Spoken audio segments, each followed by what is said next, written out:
उन्नती live updates, जनतेचा आवाज, सत्याचा प्रकाश. बीड जिल्हा रुग्णालयात पहिल्याच दिवशी लिफ्टचा खोळंबा. 18 रुग्ण आणि नातेवाईक अर्धा तास अडकले. रुग्णालयाच्या माता व बाल संगोपन विभागाच्या नवीन इमारतीत आजपासून रुग्णसेवा सुरू झाली.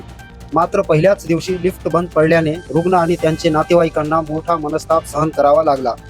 डिलिव्हरी वॉर्डकडे जाणारी लिफ्ट अचानक बंद पडल्याने त्यामध्ये सुमारे 18 जण अर्धा तास अडकून पडले होते. नवीन इमारतीत रुग्णसेवेचा आज पहिलाच दिवस होता. दुपारी लिफ्टमध्ये 3 सिझेरियन प्रसूती झालेल्या महिलांसह रुग्ण व त्यांचे नातेवाईक अडकले. लिफ्टमधील फॅनही बंद पडल्याने आतल्या प्रवाशांची प्रचंड घुसमट झाली आणि भीतीचे वातावरण निर्माण झाले होते.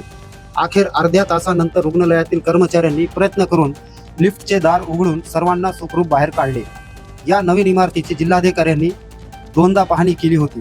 तरीही हा प्रकार घडल्याने प्रशासनाच्या कामाच्या गुणवत्तेवर प्रश्न उपस्थित होत आहेत. नागरिकांनी या आधीही लिफ्ट बंद पडण्याच्या घटना घडल्याचा दावा केला आहे. यासोबतच इमारतीला तडे जाणे, पाणी गळणे आणि वीज पुरवठ्याच्या समस्यामुळे कोट्यवधींच्या बांधकामाच्या दर्जाबाबत संताप व्यक्त केला जात आहे. या संपूर्ण प्रकरणाची सखोल चौकशी करून दोषीवर कारवाई करण्याची मागणी नागरिकांनी केली आहे. उन्नती लाईव्ह अपडेट्ससाठी रफिक पठाण.